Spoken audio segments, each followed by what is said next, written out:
Hey writer friends, welcome back to my channel. If you're new here, my name is Holly. I'm a writer aspiring to be a published author. And in today's video, I will be sharing with you my top recommended writing craft books. So this video is long overdue. I know I asked you guys if you wanted me to make this video like probably months ago, and I wanted to read more writing craft books. I had some under my belt, but I wanted more before I made this video. And then I'm actually breaking it up into two different videos. So right now I have 10 books that I recommend, but this is going to be my top 5, and then I'm going to have another book that will, another video that will be part 2 of my top 5 recommended books.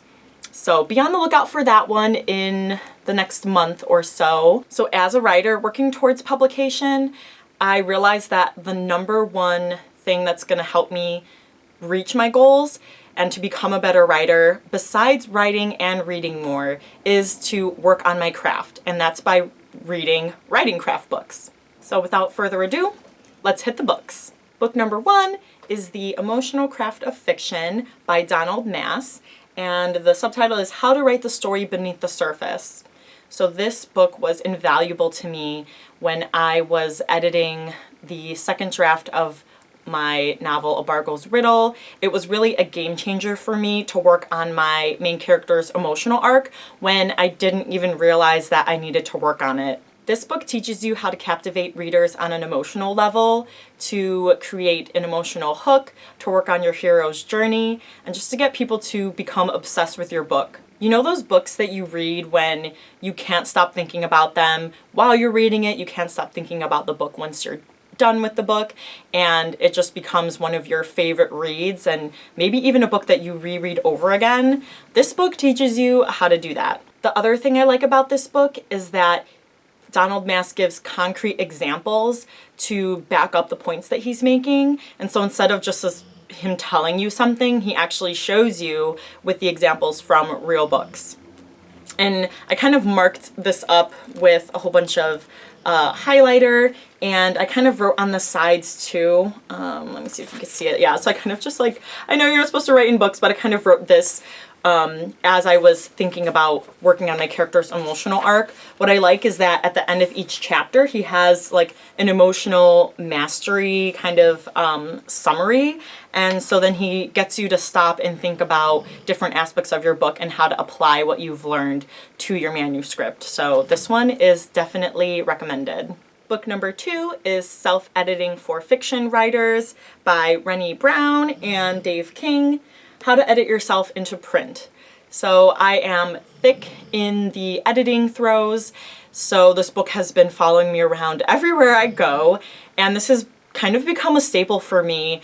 And I actually became kind of scared after I read this book because I felt so overwhelmed with all of the information that I had learned that the thought of editing my book now felt really daunting.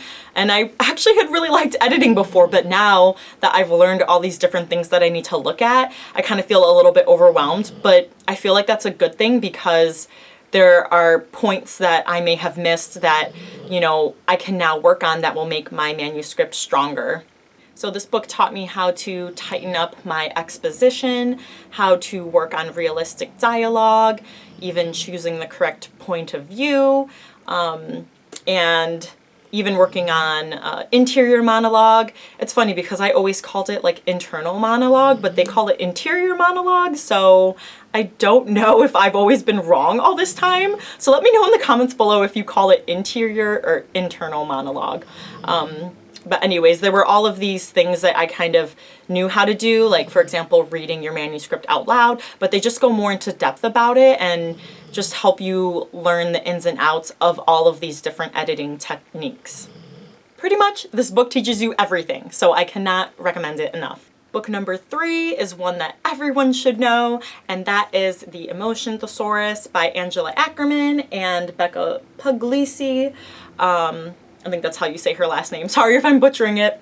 But it's a writer's guide to character expression. So I know that this book has kind of been floating around authortube and the writing community on social media, but this really is one that I wanted to include in this video because it is such a staple writing guide for any writer, author, either seasoned or novice. And on the back, it says a writer's best friend. And I'm like, I cannot agree with this more. I just want to like hug this book because it was like a game changer for me again. Because what this book does is it takes all of the different, character emotions that you may be telling and shows you how to show it. So it's the perfect way to show and not tell. So this book will define the emotion, then it will take you through the different physical signals, internal sensations, mental responses, and different cues of either suppressing this emotion for a short or long term. And then it even gives a little like writer tip at the end. So I'll kind of read you an example. So for example, there's conflicted. The physical signals can be lips pressing together in a slight grimace, or a smile that wavers, shaking your head softly, a pensive expression, looking downward. So this is really good for just character development too, because you can think, well, when this one character is conflicted, they're always going to do this, but another character might show their emotion in a different way. So this is a good way to kind of diversify and, make your characters a little bit deeper because they're not all the same. And then for like internal sensations, if they're conflicted, they can feel a heaviness in their body, a tightness in the chest. Mental responses, they can be weighing the pros and cons, researching or seeking information. And then, cues when they're suppressing the feeling of being conflicted. They make a joke because they're trying to alleviate tension or lighten the mood. So this is just like super comprehensive and just things that I would not be able to think of on my own, and nowhere can you really research it or look it up. So this is just another one that I'm just carrying around with me everywhere. And I also recommend, as part of the Emotion Thesaurus, is downloading their amplifiers, which is free. Oh, that's really hard to see. But it's like, I had just had to print it out. But I think it's free on the website, so go ahead and check. But they list some other, what they're calling them amplifiers, not really, I guess, emotions, but other like emotions that aren't listed in the thesaurus. So there's things like addiction, attraction, dehydration, exhaustion, hunger, lethargy, pain, stress. So this is just a supplement that I feel is also really valuable. So if you don't know about this, go pick up your supplement. Book number 4 is actually cheating because I am lumping 3 books into one, but that is the Emotional Wound Thesaurus by the same authors, also the Urban Setting Thesaurus and the Rural Setting Thesaurus. So for the Emotional Wound Thesaurus, it's a writer's guide to psychological trauma. I'm sorry about like the light. Like I usually film like later and I'm like, there's light coming and you can see light everywhere. I'm like, woo. But anyways, let's get back to the serious psychological trauma once I'm making a joke. But this is just really good because you are also going deeper into your character's development. And again, it just gives you these ideas that you might not come up with on your own to deepen your character's backstory. And there are just things that you're not going to ever experience, like abuse, a speech impediment, declaring bankruptcy, being rejected by one's peers, let's see, having a controlling or overly strict parent. So, you can kind of come up with like some things here and there right off the bat, but this just goes so in depth. So for example, the controlling or overly strict parent, there's examples by like being raised by a parent who criticizes your weight and eating habits, meddles in your social life, critiques your actions or performances, or your poor academics. And then it lists like false beliefs that you could believe. I'll never be good enough. I'm a disappointment. And so then that character might fear failing, being imperfect, not being loved, making bad choices. And then any responses and results that they can have from this psychological trauma of their controlling parents. So becoming a workaholic, being hard on themselves, self-medicating, and then they just list different personality traits that can form, attributes and flaws, triggers that can aggravate this wound, so failing in an area they thought they would succeed in, having their own children judged by their parent, and then different opportunities to face or overcome this wound.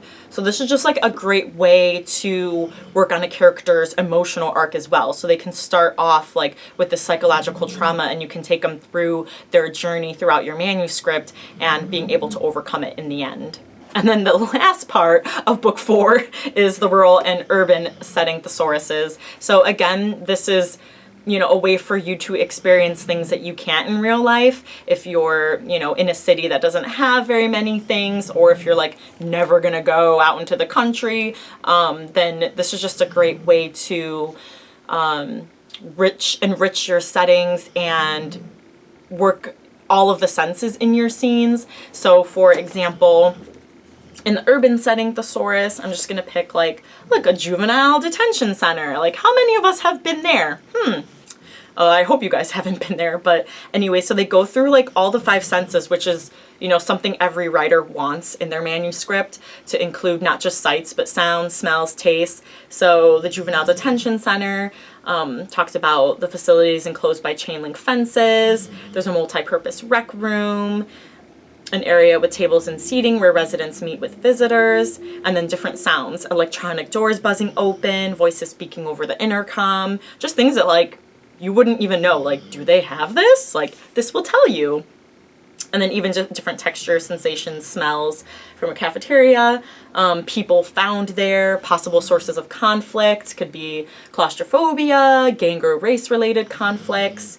And then they give a lot of setting notes tips, as well as setting description examples. So again, these thesauri are so crucial to my writing that I'm going to be referring to these, you know, throughout my writing and editing processes for the rest of my life. One funny thing I realized was that when I was researching this, I was like, wait, is it thesauri or thesauruses? And it's actually both. There's like this whole debate about it, but both are words, so you can call it either one. And lastly, we have book number 5 is Creating Characters by the editors of Writer's Digest. So I know that there are lots of other books by the Writer's Digest editors, and I love Writer's Digest, and this book was amazing, so I definitely want to check out all the other books that they have. So this book was very, very helpful for me in developing my characters beyond just that kind of surface level character development. So they really have you delve deep into the hero's journey, finding their emotional and the physical outside conflicts that they will have, amping up the antagonist so they're not just like a one-dimensional enemy. Working on point of view, even helping you with naming your characters, choosing the right dialogue for your characters. It was just a very comprehensive book. Like, that's what I found with a lot of the writing craft books that I've read, that they're just so comprehensive. Like, I haven't read a bad one yet, so I'm on a roll, and I'm hoping that I can keep that up. But also, it's the same with that other book too. I just like highlighted this thing up. Hey, look, there's I forgot I had this in here. Twisted Fate bookmark. Shout out to Twisted Fate. I was a beta reader for Twisted Fate, and I haven't read the actual book, but that's by Jesse Elliott. But anyways, that's an aside, and this video is already probably really, really long, which is why I cut this up into part 1 and part 2, because I was like, I have a lot of books I want to talk about. But anyways, be on the lookout for part 2, because I will be sharing more books with you that I recommend, and I'm really excited that I was able to share these ones with you. Let me know in the comments below if there are any books that I mentioned that are your staple books, and give this video a thumbs up if you liked this video. That was kind of awkward. I'm kind of tired. It's the end of this video. Thank you for watching this video, and I will see you guys next time. Bye.